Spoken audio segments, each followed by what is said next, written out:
Hello and welcome to Calm and Ease. We're so grateful you've joined us today. Here, we encourage you to ground yourself, releasing all the burdens and weights of the day. Take this moment to deeply relax, to find that pocket of comfort within, and perhaps even let the gentle rhythms of our content guide you to a serene sleep. Our mission is to be a sanctuary for your well-being, a place where you always feel welcomed and cherished. Today, we have a special story lined up for you, one that promises to take you on a transcendent journey. Dive in with an open heart, and let's embark on this voyage of peace and relaxation together. Maybe you pull the blanket a bit closer or shift your cushion. Sense the gentle texture underneath you and let yourself drift further into tranquility with every inhale and exhale. Take a deep breath and release it slowly. Observe the gentle movement of your abdomen as it rises and falls. As you continue to breathe, let go of the day's stresses, and with each exhale, release any lingering concerns. Feel the relaxation spread to your arms and legs, making them feel light and relaxed. Everything feels warm and weightless. Soften the muscles in your face, your brow, and your chin. Experience a calming peace as you delve deeper into relaxation. This peaceful feeling surrounds you, making everything feel at ease. Both your body and spirit are descending into a profound state of calm. Embrace this moment, knowing it's solely for your rejuvenation. Release any lingering thoughts or worries. Right now, you're present in this moment, ready for a rejuvenating experience. I need a second. I really had no intention of, returning to this house. So many bad memories here. So much trauma. Is it okay if I just sit for a second? If I remember correctly, they only had the 2 chairs. Well, technically, they had 3 chairs. And I, an innocent little girl of 15, sat in one of the 3 chairs, and immediately felt as though I was being set upon by the fabric. Certain people recounting my story have said that it was too soft, that first chair. But it wasn't just that it was soft. It was that I have a sensitivity to very cheap fabric, and this chair was covered in very cheap fabric, because, as we all know, bears do not invest in their furniture. So I sat down and just immediately felt as though my skin was going to crawl off me. I jumped out of that chair and into this other one, it had a kind of brutalist architecture feeling to it. So cold, so unwelcoming to me. A guest, an invited guest. No, but I believe if your house is not a safe space, then you should make that clear with a sign on your door, in the event that a girl walking through the forest decides she wants to come in. If I had known what would befall me and proceed to haunt me for the rest of my life, I can assure you I would have kept right on walking until I reached that lovely gingerbread house further down the path. No, I walked in here and sat down on a chair that repulsed me to my very core, and then sat in this horrible wooden contraption that was like sitting on the place where a man's soul should be. Finally, I sat down on a chair that looked like it would be the best fit for me. And what happened? It broke apart. Cheap construction, because, again, bears don't believe in well-made household necessities. When that chair broke, a little piece of my childhood broke with it. The impact of me hitting a strange wooden floor, one that I doubt had been swept for quite some time, based on the dust accumulating all over the rest of the house. That feeling has never left me. I still feel aches and pains every time I try to do the simplest thing, like run a marathon or put a new roof on my house all by myself. Because I won't pay a contractor, because any podcast will tell you that they're all murderers. I should have sued for that injury alone, but I didn't. I did not.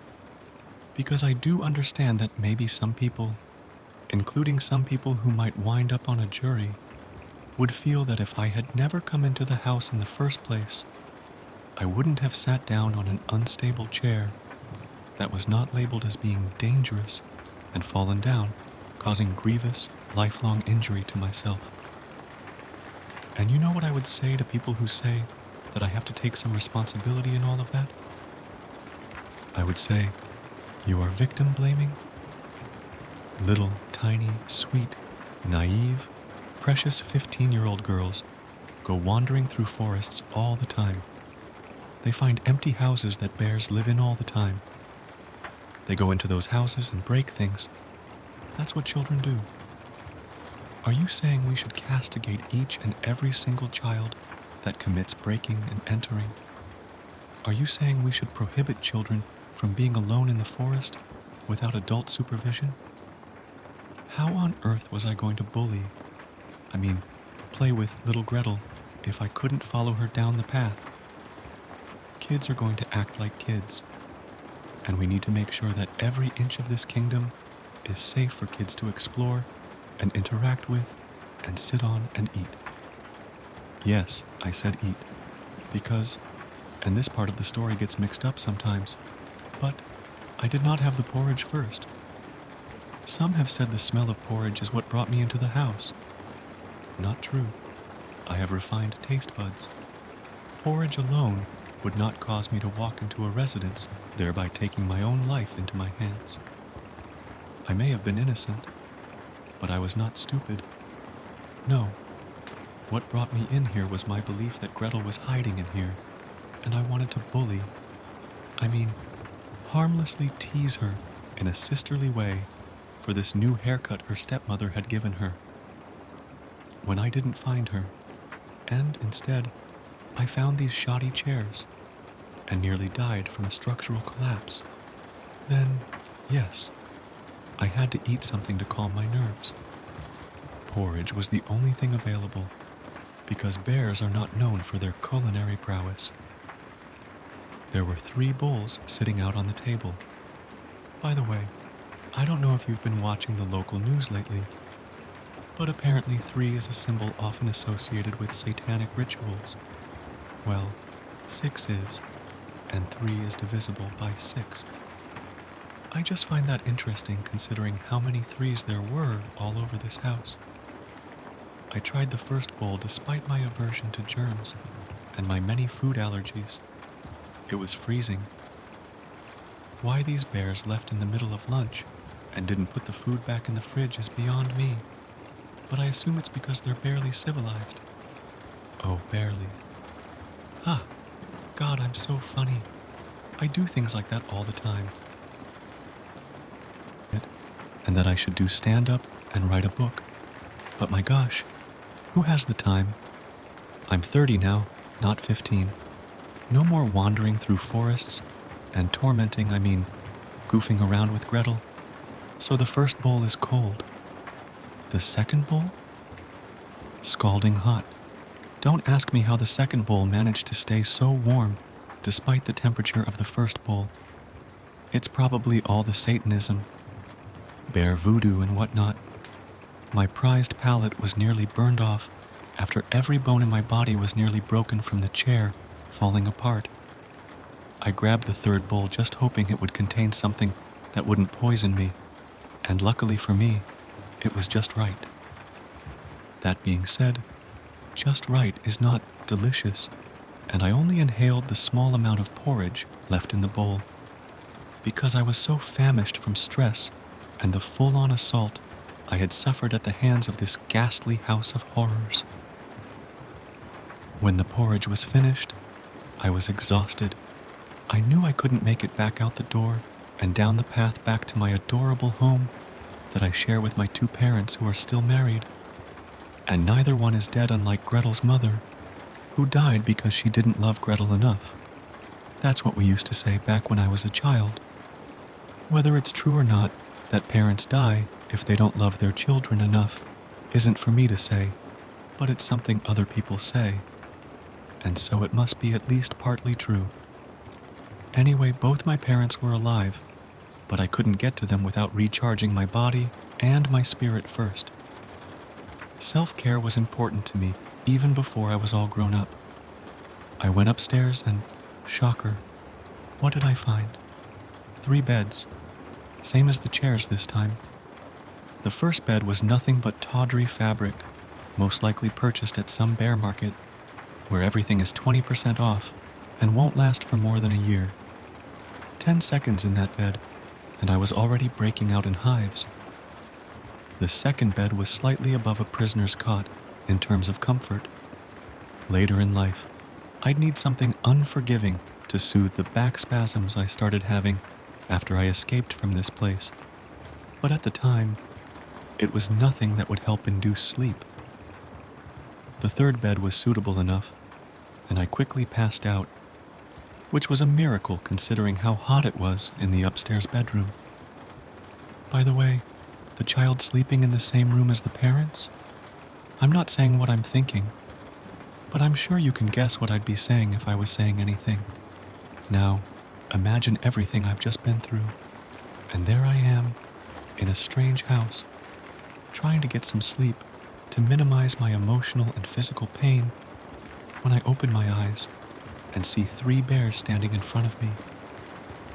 I thought I was going to be eaten. I thought I was going to be mauled. I thought my poor parents, both of whom were, unlike Gretel's parents, alive, were going to lose their only daughter. The next thing you know, I had summoned up all my strength, jumped out of bed, run down those rickety stairs right over there, getting more than 1 splinter in the process, because I loved running through the forest barefoot, what with being a juvenile, angelic 15-year-old girl, and dashed straight home where I told the entire story to my father, who ran to get the sheriff so that no other little girl would suffer the same fate I did by wandering into what appeared to be a home that would gladly accept her presence. And yes, I may have tossed around the word kidnapped once or twice. It may not have been exactly true, but it's how I felt, and my feelings are valid, and children must be protected, and bears are evil, most of them, the majority of them. And that porridge was unseasoned. It was all so traumatic. Of course, the bears weren't here when the sheriff appeared, which is exactly how innocent creatures act, right? I'm not saying this was all their fault, but I'm saying after I fled, they did the same. And so what does that say about them? If they were so innocent, why would they leave their home and not face the music? Just asking questions, that's all I'm doing. I've spent most of my life trying to forget that agonizing day. After I did all those interviews, and spoke with the kingdom's 3 most popular magazines, and played myself in the movie version of the story, and authored 2 books on the whole ordeal, I was ready to put it behind me. Then, here I was, on my way to market, suddenly lost in the forest, despite how many times I've made this journey, because that's how the forest is. And here you are, a reporter and a photographer, saying something about some tipster, informing you that perhaps you might find me near this infamous house on today of all days, the 15th anniversary of the tragedy. And lo and behold, you want to interview me, and I'm forced to go back into the veritable torture chamber I had no intention of ever entering again. Why couldn't I have gotten lost on that day I was following after Gretel? Why couldn't I have found any other house? The gingerbread one, or the one that has that pig in it who thinks he's so smart just because he knows you're supposed to build with brick and not clay and hay? Why did I, an infant of a girl 1 week away from her 16th birthday, have to get lost and find this house? I hope you're writing all that down. If not, I wrote it myself, and I've prepared copies for you back at my home. Well, actually, my husband is copying it all down, but I'm sure he's done by now, even though he can be a bit of a slowpoke. Oh, and I made some porridge for you as well. A little wink-wink of a treat that I was sure you'd appreciate. Be sure to mention that detail in whatever article you write about this. You want to get all the facts down exactly as they happened. When you're talking about something this important, it's crucial that you get every detail just right. As our magical journey draws to a close, I, Robin, your host for tonight, want to thank you for joining us on this enchanted adventure. May the magic and wonder we've explored together tonight stay with you, guiding you into a realm of peaceful dreams and restful nights. Remember, the world of imagination is always just a thought away. Until our next story, sweet dreams and good night.